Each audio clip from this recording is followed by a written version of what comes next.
Hey, I'm Andre, and welcome back to the Let's Go to the Movies podcast. This week, Jesus is gone, and he will be on vacation for about 2 weeks after that as well. So it'll just be me with the guests that we'll be having on.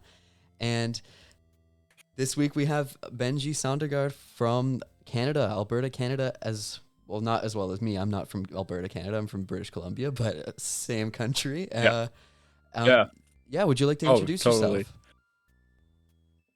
Yeah. Well, I guess I'm Benji Sandergaard. I'm a writer and a filmmaker. I write and I direct. Sometimes I edit too.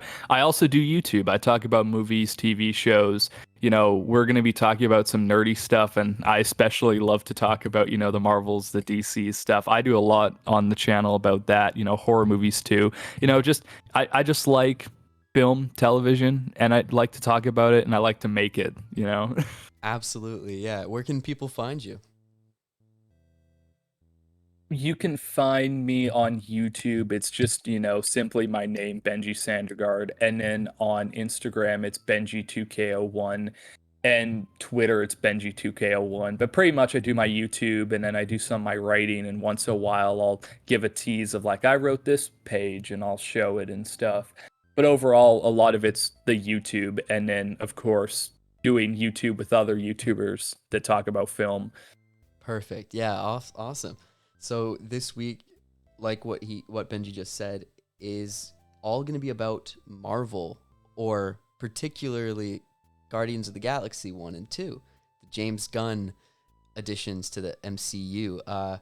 What made you pinpoint those ones? I know we've just discussed it before joining it, so what made you want to do Yeah. those ones in particular? It's really hard when we talk about the MCU to choose a favorite because I personally feel that any choice is the right choice for people's favorite. Like if you like this one, that's awesome, that's your favorite, unless it's Thor the Dark World. Oh yeah, But other than that, it's like my favorites are like the two Guardians, Infinity War, Endgame, Black Panther, Doctor Strange.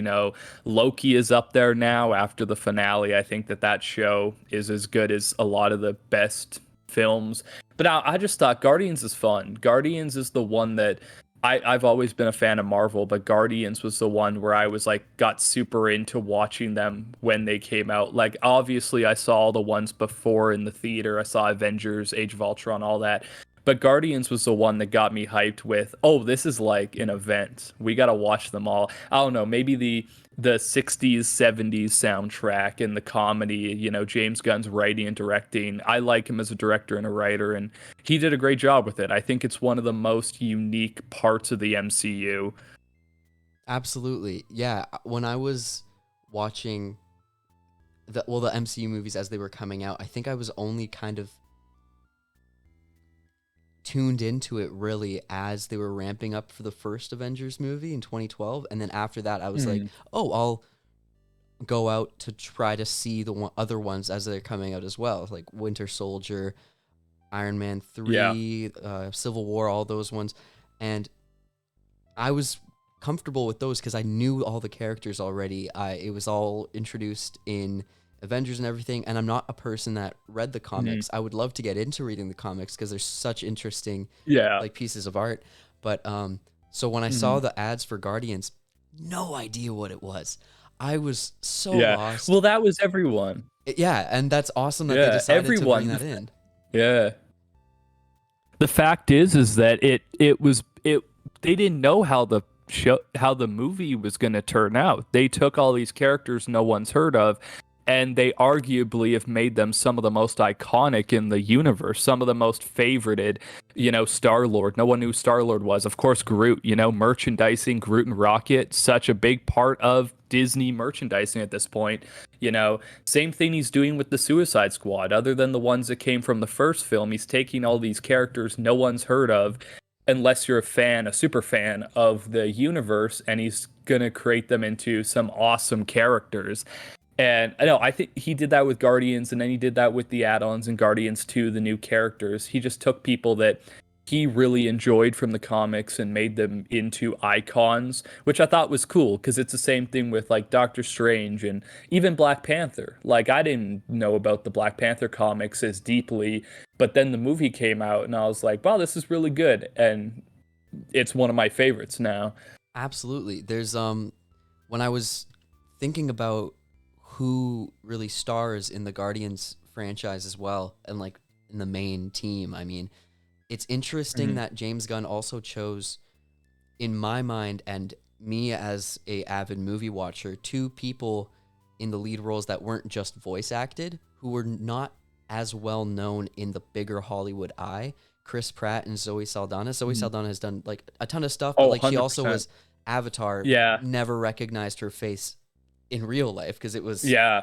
she was one of the Natiri. Well, But because that was her biggest thing. Yeah. exactly, and so Yeah. he turned these two actors into movie stars while also having Hmm. recognizable voices from Bradley Cooper and Vin Diesel as the two characters who you would never see their human faces.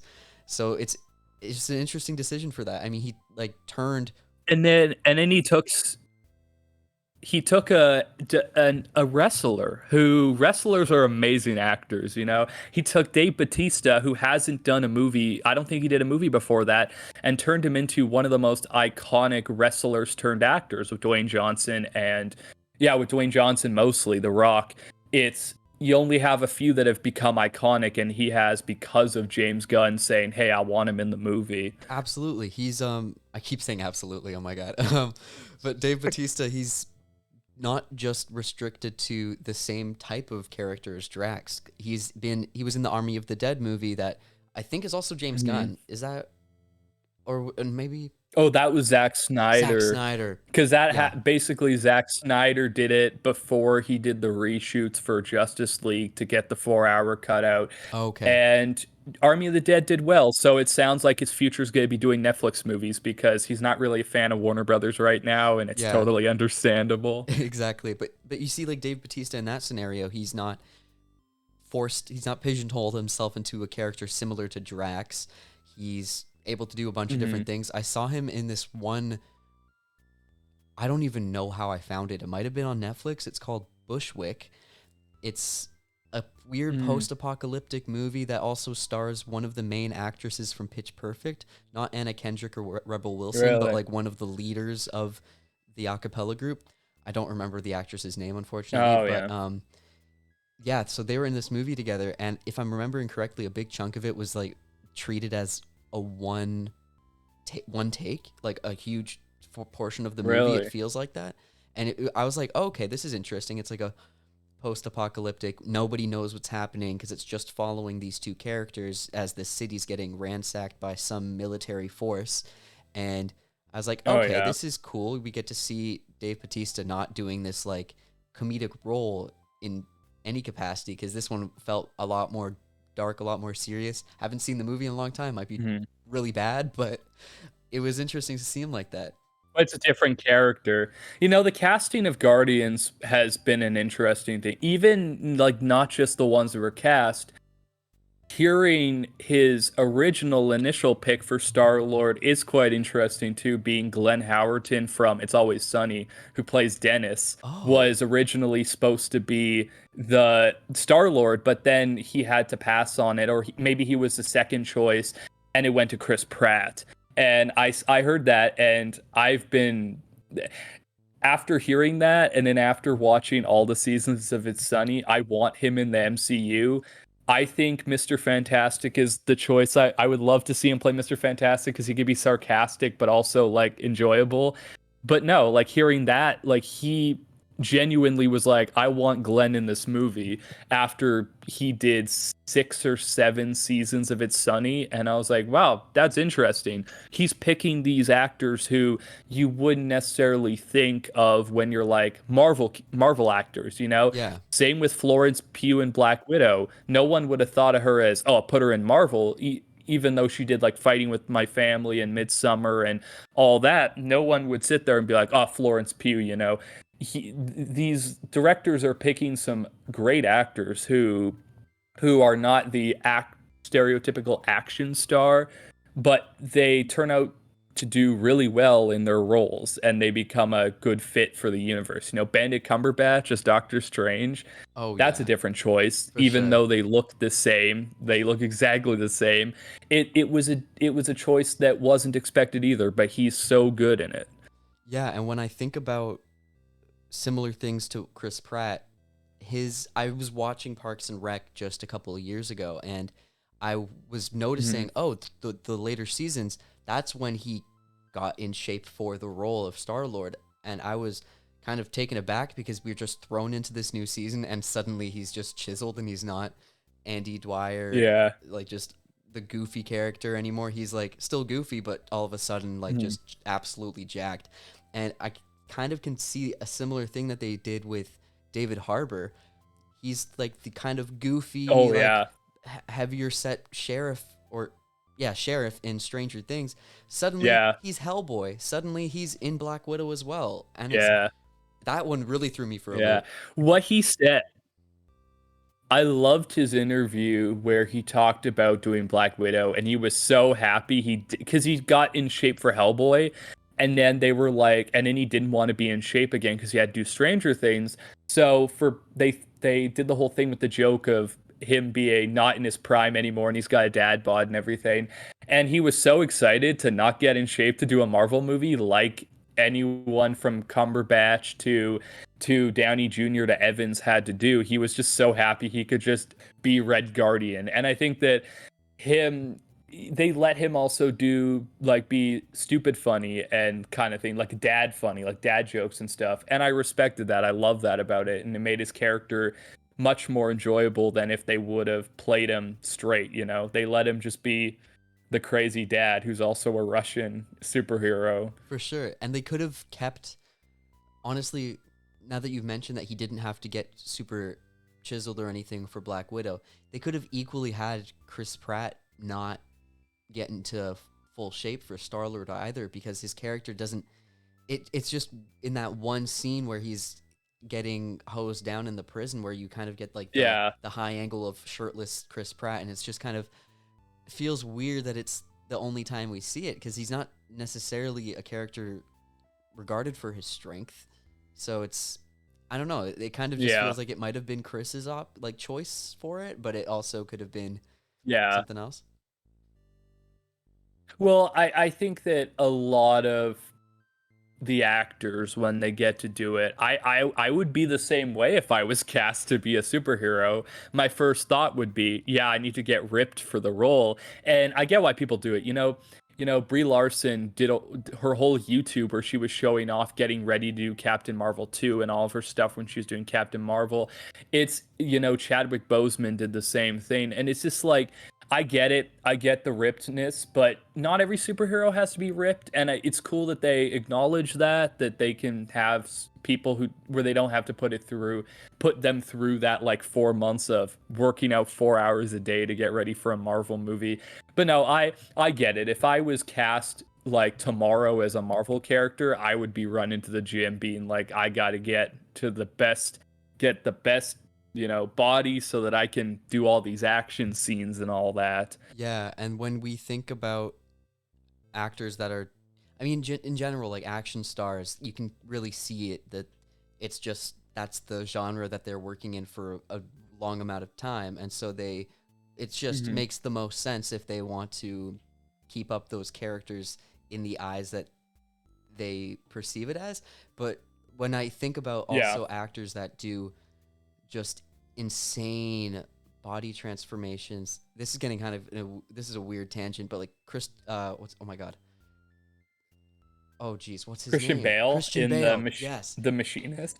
In every role he does, he's just Yeah, completely different person, and it's terrifying. it's insane. I'm like, I mean, kudos Well, to same him. thing So when Yeah, well, kudos. But same thing with Joaquin Phoenix when he did Joker. They could only shoot that movie once because if he would have stayed that size, he would have died. Like it was yeah, so, he would have got so unhealthy, malnourished, yeah, It's insane. I would never. I feel like if I was an actor, I'd have a hard time doing that. Of course, I'd get the idea of getting fit and stuff for a role.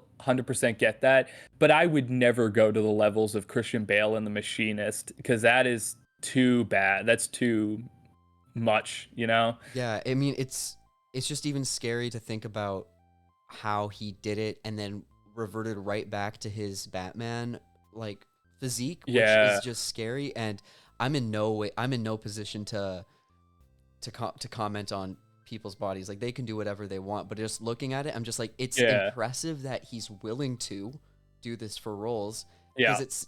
I feel like it might not necessarily be anything that people are asking of him to do, but it's just he's wanting to do something like that, and it's just Yeah.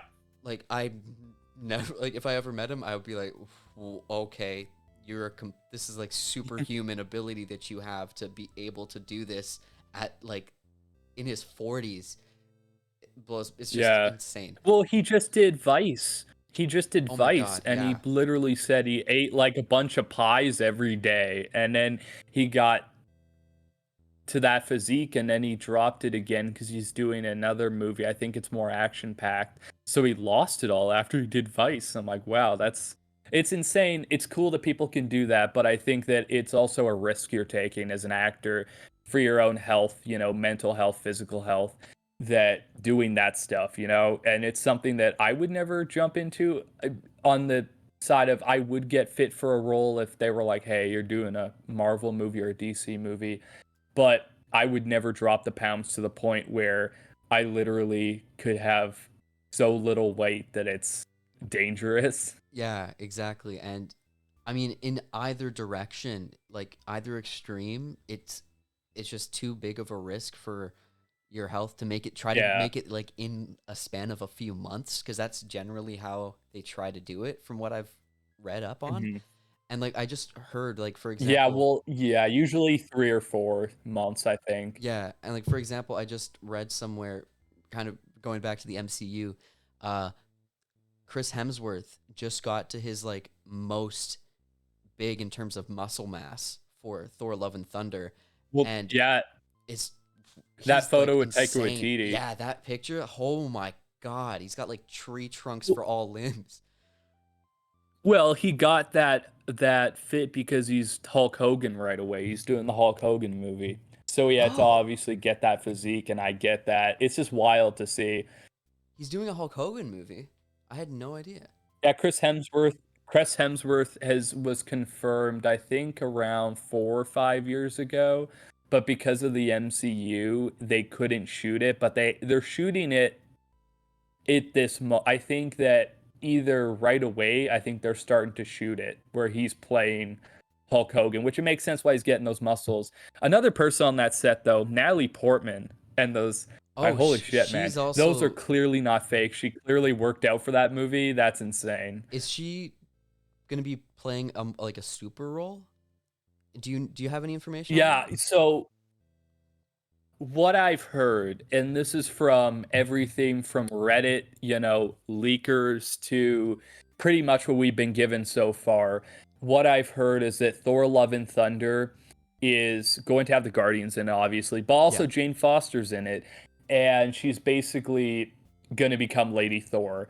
And there was a lot of speculation on whether they would use her cancer story, but it sounds like they're going to, where basically every time she becomes Thor, her cancer just goes away, Lady Thor. But then when she gets out of the Thor ability, where she just gets to her normal size again, the cancer gets worse. And basically, to save people, she's killing herself essentially. And I didn't know if they were gonna go with it because I thought they want to do a brand with it. But it sounds like they might do that storyline. I don't know if she'll die in the movie or not, but basically they're going with a Lady Thor who fights with Thor, which sounds pretty dope. But even with that set photo of her with the muscles, it's like you can clearly tell she's gonna be Lady Thor. That's gonna be her next role, you know, after being normal Jane Foster for Thor and Thor the Dark World.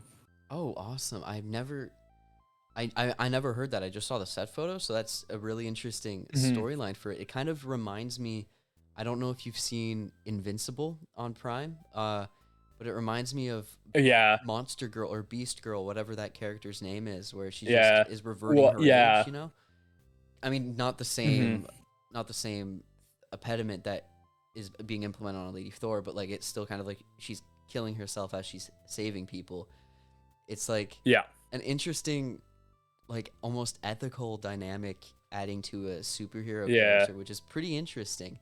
It's really dark. It's really dark, and I wasn't expecting them to go there, but from what I've heard from Reddit people and stuff, is that they are going to be doing that. That's going to be the storyline they're going with. People could be wrong, and they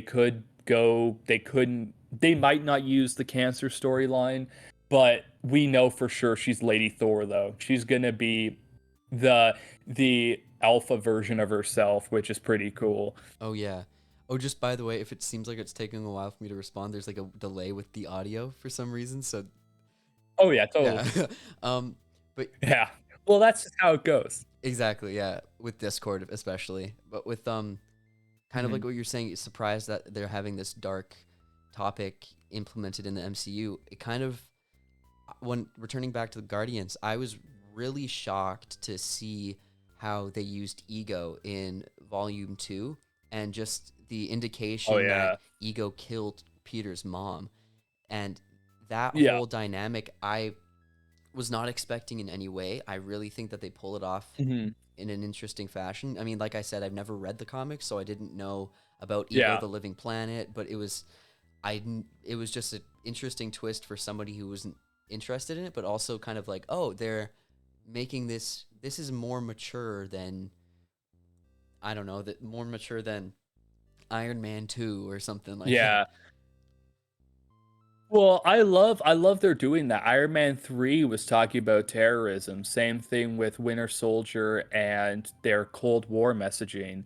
And Falcon and the Winter Soldier talking about, political tensions and how and racism and stuff, and how a lot of people wouldn't like Sam being the next Captain America. And I think that they're starting to dive into some deep things, even some existential questions. And I'm really it's really cool that they're doing that, that they're showing a maturity, that it isn't just a bunch of people in colorful costumes fighting each other, but there is a deep level of, even when the end of Endgame with Tony, that was a really sad scene. Like there was not one person who was affected by that who has been watching from even like people who maybe saw Infinity War and then saw Endgame. They were affected as well by that. It was a super deep and heavy moment, and I'm happy they're going to those places to show the depth and the dimension to these characters and these stories, almost like almost like it's got real world ramifications. And I think that especially what they're doing now with the multiverse and stuff, it's going to be really cool to see how that ties into the ramifications of their universe, but also everyone else's universe, the Fox universe, the Sony universe,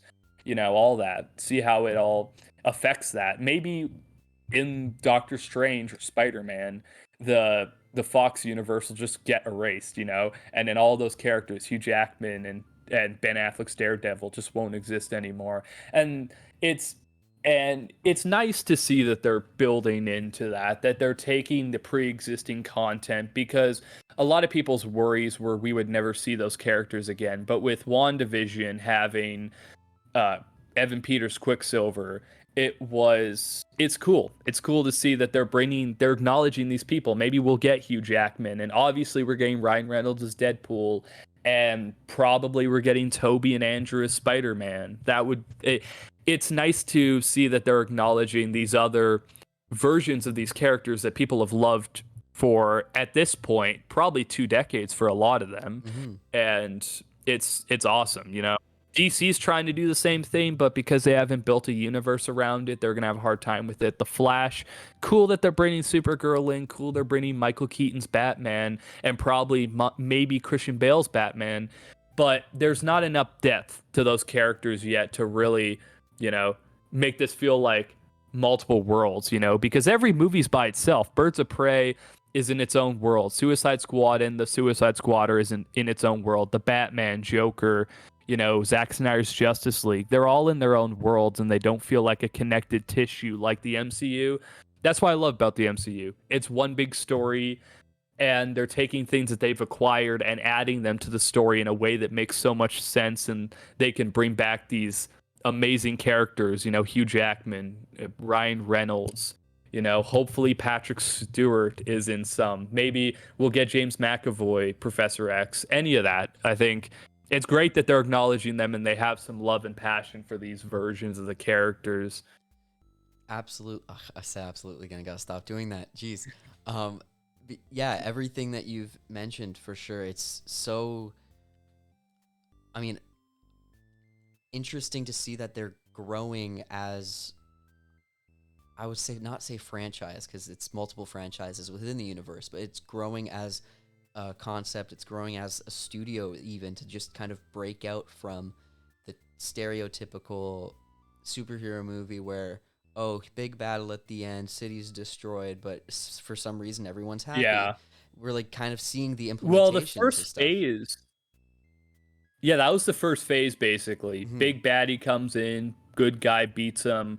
But now that we've gotten to bigger questions, and a lot of these heroes aren't necessarily 100% correct. And how even Civil War, Tony wanted to let the government control the Avengers, and some people didn't agree with that. And it was deeply flawed, as we see in Falcon the Winter Soldier, with the way that the government almost feels like the Avengers are their own. These superheroes are a product, they're a weapon for them to use.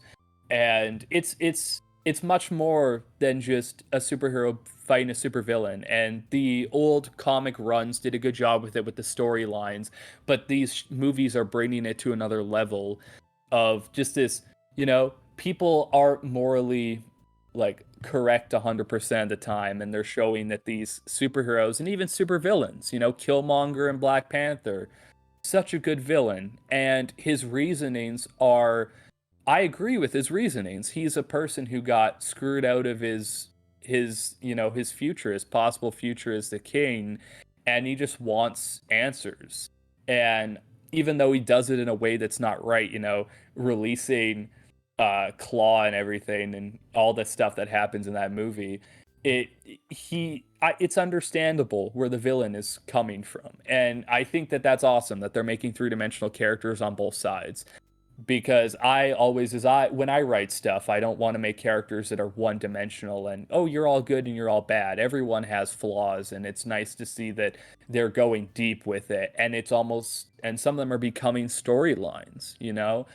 What Thanos said isn't entirely wrong, but the way he did it was wrong. Yeah. He wanted to talk about how overpopulation was destroying the universe, which is so true. We talk about in the real world how overpopulation and pollution and climate change is affecting the world, but the way he does it is not necessarily the best way, just killing half of the people. But you can get behind his philosophy, but not his actions. And same thing with some of the heroes. I understand a little bit the philosophy of Tony in Civil War, but you don't get behind his actions,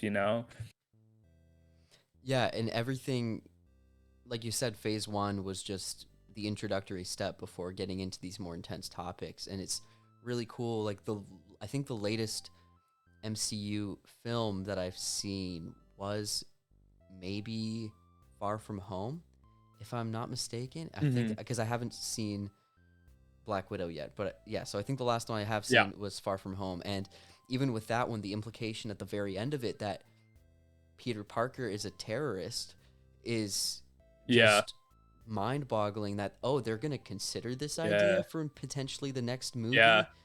Wow. Okay. Oh yeah, and not just a terrorist element, but the element of the whole movie is about, he almost loses his dad. You don't see him lose Uncle Ben, but the Uncle Ben scenario is with Tony, someone who was one of the only people who truly believed in him deeply, into him being a superhero, and he's just gone. And a lot of it is him dealing with the loss of a father.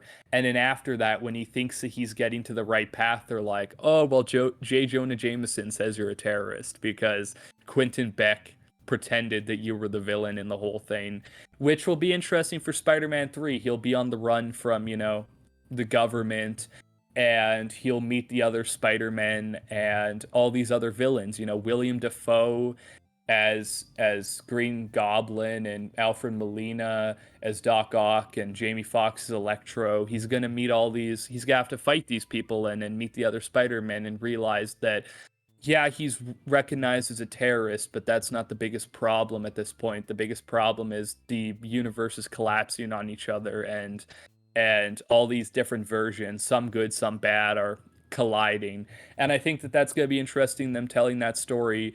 You know, whoever they choose to bring in, maybe Matt Murdock, you know, anyone. It'll be cool to see how they tell that story. But that ending where they end it off nicely and then they do the end credit scene of he's a terrorist. I thought that was great. That was an awesome way to end that movie. Yeah, I was really kind of thrown off with it, honestly, because I never got a chance to see it until it came onto Netflix in Canada, and then I was like, oh, okay, I'll see this, and then blown away. I mean, Jake Gyllenhaal is one of my favorite actors, and I was just so enjoying him being in it, and I can definitely picture Quentin Beck coming in different capacities now that they've introduced the multiverse aspect. I mean, even Doctor Strange 2 is called Multiverse of Madness, or it was announced as that. It might get changed for the title, who knows, but I think they're gonna keep it because it's a cool title and it shows off the horror roots that Sam Raimi is trying to go for. I don't see them changing it because it's a dope title. You know, same with Thor: Love and Thunder, dope title, or the X-Men spin-off that they want to do, the X-Men movie called The Mutants. That's a dope title too. okay, yeah. Like they're gonna go with it. They're just gonna keep it. Sweet. I never heard about the Mutants movie, but also, you said Sam Raimi? Is he directing Doctor Strange? Yeah, yeah. Oh Sam my Raimi's god! directing Doctor Strange, so a lot of people are thinking that Toby's gonna be in there, but also everyone's hoping for a Bruce Campbell cameo, Oh, I hope so. I which would love be the Evil Dead awesome. movies. He's got to be in it. I think. Well, because Bruce Campbell said that he was in Atlanta shooting for a weekend, and Oh, that's where they were shooting Doctor Strange. okay. He's So definitely everyone there thinks he's in the movie, which would make so much sense. for sure. And if it is, since it is Raimi, I just really, I don't know if it will make sense. I doubt Marvel would ever greenlight that idea. But I just am praying that they have some type of stop motion aspect in Multiverse of Madness, just like his Evil Dead stuff, Army of Darkness. Like, it's just such a like Sam Raimi thing to have in from his earlier films, and I'm like, please, just a little thing. I'm really hoping. My hope is because I've heard people throw this around. I want Ash Williams in Multiverse of Madness, like maybe a Yes, 10-second cameo of him like "Hail to the King, baby," and he's got his chainsaw, because everyone would just collectively freak the hell out in the theater and be like, "Oh my gosh!" They got to do it. They got to do it now. Now that the can of worms is open, the box, you know, the bag, it's all open, man. It's all released. They gotta put Ash in for Multiverse of sure. Madness, and that's something Sam Raimi would do. Seeing his brother's episode of Creepshow, which was basically Evil Dead, like they clearly will put that franchise in everything that they do, and it would be really wild if he's not in the movie. It really would, and I can totally picture it as. I mean, I don't know how they'll deal with the multiverse, like traveling from one to the other, but I can totally see if they do it with Doctor Strange able to open up a portal. He opens one up and we just see Ash Williams and he's like, oh, and he closes it. Like, just even something like that, that would be Yeah, just beautiful. It would be so good. yeah. But Well, it'd just be awesome because it will confirm Sam Raimi's other films, because then that would also confirm that they care a lot about his Spider-Man movies and stuff. And we clearly know that they're going to be in the Spider-Man movie, but it'd just be really nice to also see Tobey Maguire in there to almost give him a fourth film with Sam Raimi to finish off his originally was supposed to be four Spider-Man films. yeah, it would be really nice to see that. And I saw one post and it was like, "Oh, imagine if they did this." And I was like, "Oh, okay, this if they made something that was in this same feeling it would be perfect if they made a Logan type film, but for Tobey's Spider-Man, where he's Yeah, older, he's dealing with that's different true. things. Maybe MJ in that world is dead at this point or something. I don't know, but Yeah. just seeing an aged Tobey Spider-Man dealing with whatever Hmm. he's had to see since the third movie would be such an interesting addition to that world. Yeah. Yeah, I would like that would be really cool to see. And my question though too for the MCU people, the people who are deep in like my uncle works for Marvel. I want to know, are they going to kill Zendaya in Spider-Man 3? Oh my god. It seems like they're building up her character to be the love interest, but if they just get rid of that, that would make sense, you know. If they tried to do their own the night Gwen Stacy died storyline like in the comics, that would be interesting. But it would be sad because Zendaya is one of the best parts of that whole series. She's nailing the role every time that she's doing it, absolutely. And She nails every role she does. She's that one of that the too. top tier when it comes to Disney Channel stars who succeeded. She's at the top. For She's just sure. And everything she does. Euphoria, you know, oh she was yeah. amazing in. She was briefly in the OA as well, which is a show I'm so mad that they Yeah, canceled. But her minor role there, it was so interesting to see. I was really not expecting it, and as soon as she was there, I was like, "Oh, she's nailing this. Of course she's in this. Like, why yeah, wouldn't she be? It's a great show." But yeah, yeah, I can totally picture. I mean, I now that you've said it, I can see them doing that with her character and killing her off to create that arc. yeah. And they could maybe. They're Oh, I was just gonna say they could maybe do it in a way yeah. where they can conclude the story. Unlike Amazing Spider-Man 2, Mhm. we Gwen Stacy dies, we never get to see the repercussions of it really until Yeah, unless it's like the last 20 minutes of the movie. That's all we get. We don't get to see how Peter lives his life after the fact, but we could see that with yeah. Zendaya's character dying. That's true. Yeah. So my question to steer this back into more of what we started Okay. as, what are your top 5 films for the Marvel universe? Oh my god. I mean, I got to pull up my letterbox D because I yeah, forget every time I have to. I would say, I mean, the Guardians of the Galaxy movies are very much in my top 5. I mean, keep in mind, Chris Pratt is not the best guy out there, but I'm just looking at the movie Yeah, as a well, whole. that's yeah. Like I'm not like looking Yeah, at you know, separate the art from the artist, try your you know. best to in some capacity. Yeah. So Yeah. outside of that, Guardians, they're just those ones had a completely different feel. I grew up listening to the music to the same genre of music as the Yeah. soundtrack, so instantly I was The thrown in. soundtrack's amazing. Yeah, for sure. So those are two in there. Um, Ragnarok has to be in. I love Taika Waititi. He's like one of my favorite directors right now. Um, as for my other two, Endgame and Infinity War, I don't know. I can kind of consider them the same movie because it's kind of like one after the other. Yeah. You know, they're both up there. I don't know if I would prefer one over the other, but I would say like if I bunch them together as one movie because it's technically the same exact Mhm. story, one It's after the other. collectively a 6-hour movie. Yeah, exactly. So I would say if I Yeah. counted it as a 6 hour movie, my fifth pick, honestly, because I haven't seen a couple of them, I would. I haven't seen Captain Marvel, Black Widow. I haven't seen Incredible Hulk or the first Iron Man. I don't know how. I just Oh haven't. yeah. I don't understand. Like I've loved every other Marvel movie. I just haven't seen Yeah. the two newest and two of the newer ones and then the two first ones. But I would say Ant Man Yeah. and the Wasp, honestly, for my fifth. Oh yeah. So you like Ant-Man and the Wasp over Ant-Man? Oh god, now that you said that. Oh wait. Yeah, because a lot of people think that's a controversial opinion. I love the Ghost add-on, and I hope that Ghost comes back in the Thunderbolts because that's a cool character. But I feel like they almost wasted her in Ant-Man the Wasp. A little bit. I feel like Ant-Man is the better film because it was written by Edgar Wright.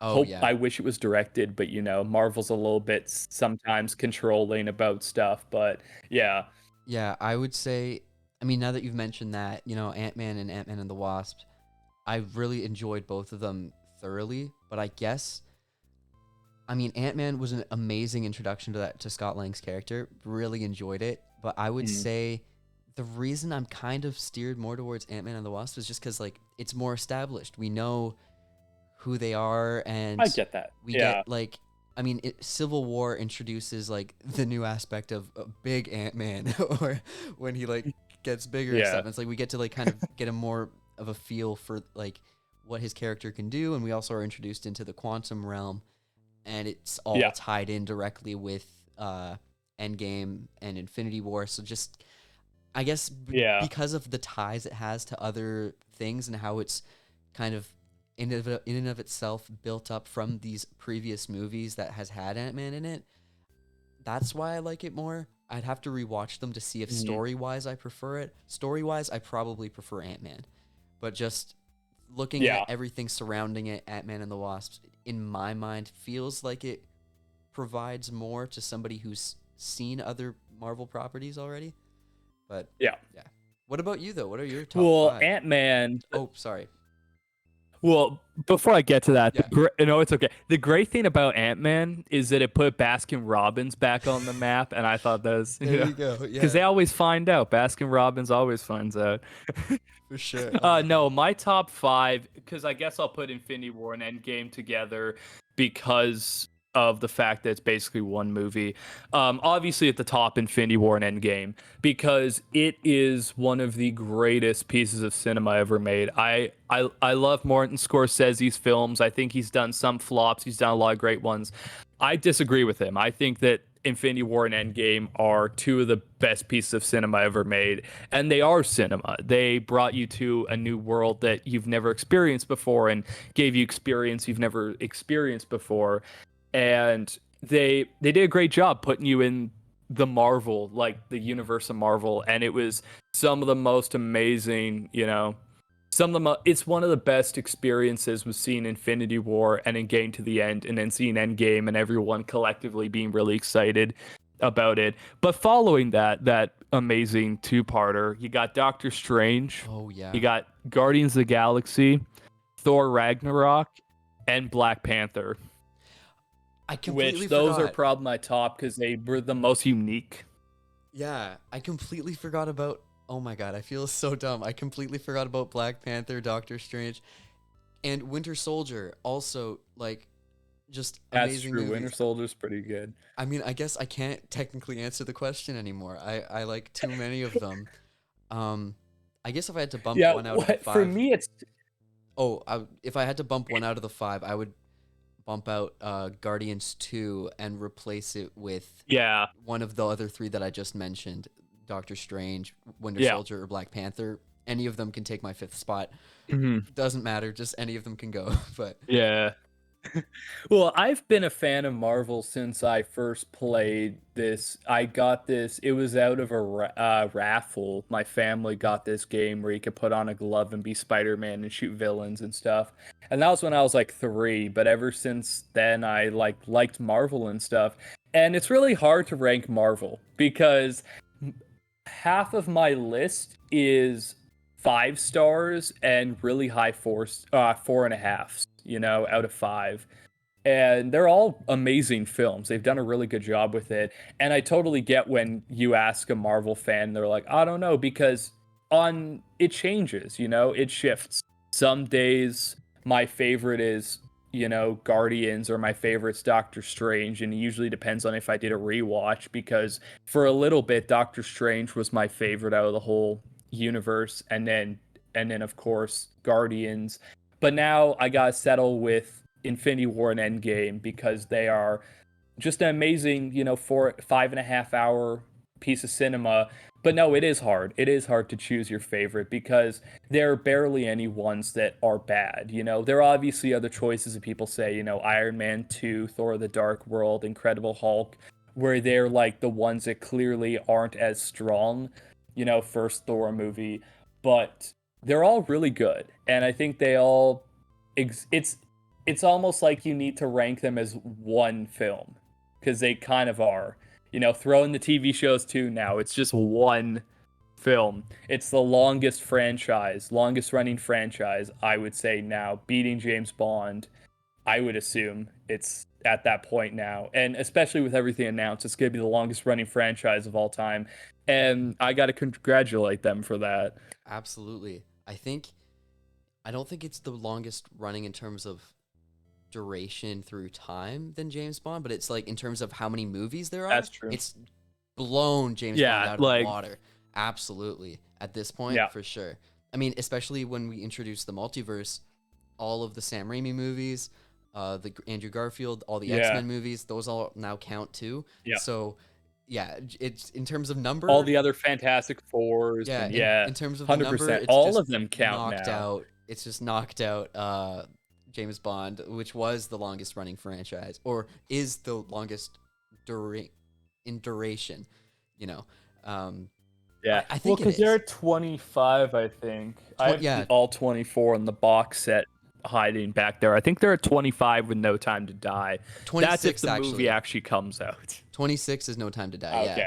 Which I was like kind of surprised because I remember back when Skyfall came out, this one was like the most hyped, the most advertised James Bond movie that I remember like seeing, because I think I was aware enough of media to know when Quantum of Solace and Casino Royale came out, but I remember much when Skyfall was out, and it was like, it's the big 24, and I was like, but 25, like that's a quarter of 100. Why isn't this one being hyped up? And then I saw it, and I was like, it was okay. No Time to Die being the fact that it's gonna end the Daniel Craig story seems like it's a better 25 than Spectre was. I know, we can just like take Spectre away and just be like, I think this idea might have been introduced in another James Bond movie, so we can just leave it with that one and not count Spectre. Yeah. But I mean, Christoph Waltz was a good villain. So yeah, and he got Dave Bautista being a good like sidekick. Yeah, I guess it has redeeming factors. But yeah, if No Time to Die comes out, I'm looking forward to it. Also a question, who do you think is going to be the next James Bond? This is not on topic, but I don't care. Yeah, there's a lot of questions about that. And my own pitch of it is I want to see a James Bond that goes back to the basics, where it's his first mission, he's new to it, he hasn't figured out his suave yet. And my person I've pitched all the time is Daniel Kaluuya. I want Daniel Kaluuya as James Bond. Oh, I would love that. That would be such a perfect pick. Everyone keeps saying Idris Elba. I'm like, but he's getting too old at this point, and now he's doing Suicide Squad, and he's got all these other big franchises.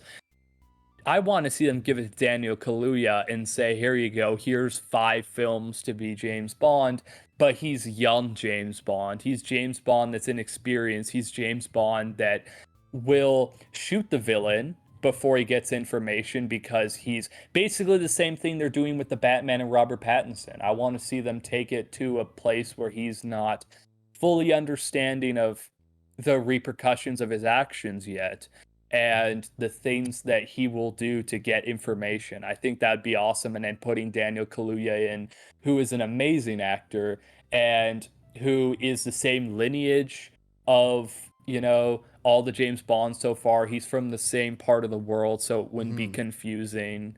It would just be a perfect choice for it. Yeah, I was for years now, since they were announcing that Daniel Craig was going to end his stint as James Bond, I was always on the Idris Elba bandwagon saying, oh, he's got to do it. He's got the suave for it. But now that you've made that pitch of having somebody who's new to the MI6, I think MI6, as like James Bond, taking on that agent number, that agent role, Daniel Kaluuya all the way. I forget it yourself, but I'm 100% backing your Yeah. idea there. That's so good. They've also said that what's her name? Jodie Turner. I forget her last name. You know who I'm talking I about. The yeah. the girl in the trailer that keeps talking about I'm gonna put a bullet in your knee if you're, you know what I'm talking about? Yeah, I do. Oh She man. People are saying that she's gonna be the next Bond, and I'm fine with that if she is if she's the next Bond. It's just, I don't know. I want something where it's a complete restart For of sure. the thing. And if we put her as James Bond, as 007, it's going to. She already has that storyline with Daniel Craig. I just want to see something new, like what they did with Casino Royale. I want to see Yeah. something where it's back to basics, just a simple spy film about a dude who is a new spy, but he's over his head and he's dealing with. And I don't want it to be some. My original, because I was thinking about what would I want to do, because I was pitching like an idea. I wasn't officially like doing it in real life, but I was thinking about, if I were to write the next James Bond movie, what would it be? And I thought, this was like years ago, before No Time to Die got a trailer and everything, when it was still on track. I wanted to do a movie with Daniel Kaluuya as the first James Bond, or as a new James Bond. It's his first time being James Bond. And I wanted to see something like a villain who created a virus. And basically, he Ooh. had to stop that from happening. But of course, that original idea I had in 2019 probably is Oh not going to God. happen now, with the fact that we had a virus. But just Yeah. something simple, maybe just an arms dealer, maybe just an arms dealer that is dealing with drugs too, and just take him out, and have that be the first thing. And he makes mistakes that cause the climax of the film to be, you know, you're not sure if he's going to make it out because of some mistakes, maybe killing a henchman, or, something hmm like that. It would just be awesome. Take it back to the original, the OG, the start, and put Daniel Kaluuya in. That would just be a great restart of the brand. And also, because MGM is owned by Amazon Prime now, they probably want to do something different with it. They might not want to go theatrical, so they could do a Bond 26, but a restart of the Bond franchise with Daniel Kaluuya, and have it be on a not a movie budget, but a smaller budget than that, and make it something like Extraction on Netflix. That would be really cool if they did that. Definitely. I can totally picture. I mean, you mentioned your idea of the virus, but then also somebody being an Yeah. arms dealer. It would be interesting if it's like we're introduced to this young, newly instated James Bond as their first mission to be just super low stakes in terms of the world effect it would have, like the global effect it would have, but then maybe having it more Yeah. And character then you would driven. just gradually build. Yeah, and so having that first one character driven, we Yeah. get to see that, and then like the stakes build as the things go, as the series goes. Whereas, I mean, I don't remember the stakes for Casino Royale, but I feel like all the Daniel Craig ones were pretty intense for the most Yeah. part. Yeah. The Yeah. person that you mentioned though, But who of course, they're not. Yeah. What's her oh, name? I'm trying to figure out. Is she in No Time to Die? Is that what you were saying? Well, she's the assassin that is. Isn't she 008 or something? Agent 008. She's basically another assassin that basically became a part of the a part of MI6 while he was gone. I think I can't think of Okay. her name right I'm now, but trying to she's in the movie, figure but it people out. are assuming. It looks like there's Anna de Armas is in it and Lashana Lynch. Yeah. Uh, Lea Seydoux, I Oh, think, is one of the I don't know why I villains. said. I don't know why I said no, I'm wrong, because I said Jodie Turner, but she's supposed to be she's actually gonna possibly be in the MCU. I'm wrong. Oh, okay, okay. It's Lashana Lynch. Lashana Lynch. People are thinking she's gonna be the next James Bond. I'm fine with it if they want to go with it, but I want to see something that's disconnected. That's a different kind of, it could just be a Bond from a different universe, you know? These, Yeah. you've never seen the Bonds meet each other, so it could just be another arena for the Bonds. But yeah, for the pandemic thing, they're never gonna do a virus storyline ever again. That's what Falcon and the Winter Soldier was supposed to be. It Oh was supposed God. to be about a virus originally, but COVID happened, so they switched it to being more about them taking out these world leaders that are pushing the the people who have spent the 5 years making a new world for themselves, but no people come in. They want to like, let's put them into the community again because they're back. And the whole plot is them trying to get rid of those people and make sure that they don't take away the home of these people who were stuck in the world after the 5 year or like during the 5 years of the snap.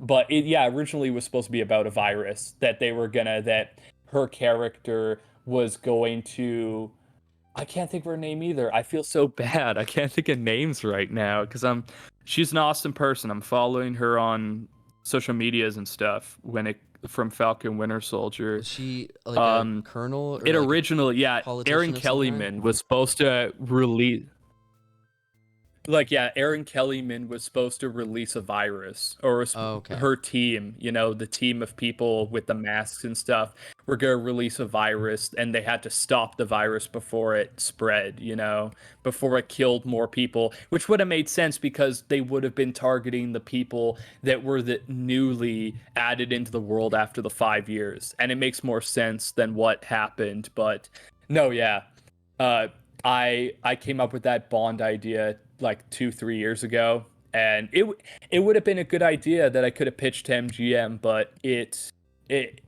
just not tasteful anymore. Yeah, exactly. It makes me kind of wonder about if the genre of the zombie film is completely be dead after the pandemic, because almost all of them are Yeah, instigated by viruses. Like I remember I was like on a kick at one point during the I would say the early days of the pandemic. yeah. That's in poor taste to say that too.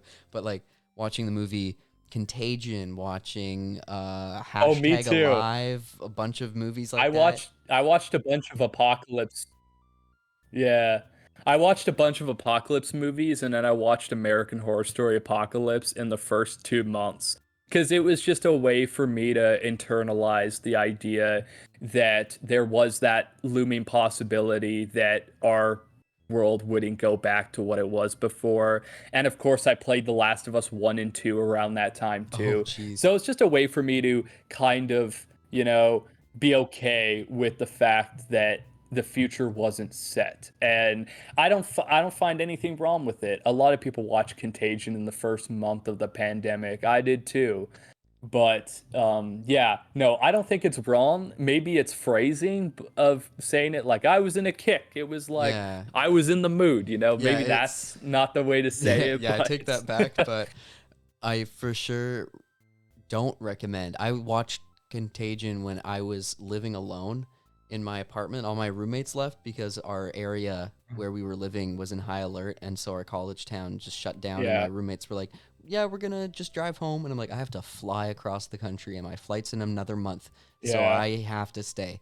And I watched Contagion alone in like self isolation, and so to anybody out Cause there you have an who's apartment. Yeah, cause you have an apartment out in Toronto, right? um You're I'm in not in Toronto. I'm Toronto actually not in at this Toronto. moment. No, Oh, really? I'm currently in the Vancouver area, but I go to school in Oh, okay. Quebec actually, and so like that's That where makes my sense. Yeah. yeah, that's where I was stuck in. And just in general, if you're somebody listening out there who's self-isolating, don't watch Contagion. It is Yeah. not the best movie to watch when you're living alone during this whole pandemic. Even though we're nearing the end of it, it's Yeah. still there. But Well, don't watch any movie about isolation. yeah, exactly. And I Don't kept doing don't that. do it. Don't watch a movie about I wrote a short film about The Shining, isolation. you know? Yeah, and as I was Yeah. alone, and so it just Yeah. was going downhill for that. So, yeah, not the best choices I Yeah, did there. I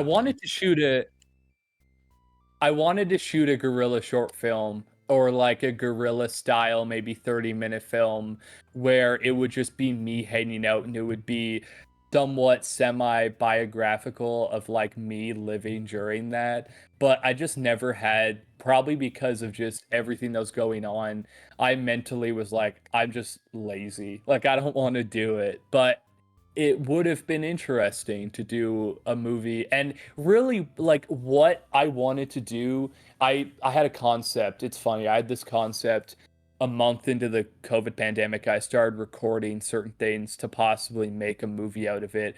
And basically what it was Bo Burnham's Inside.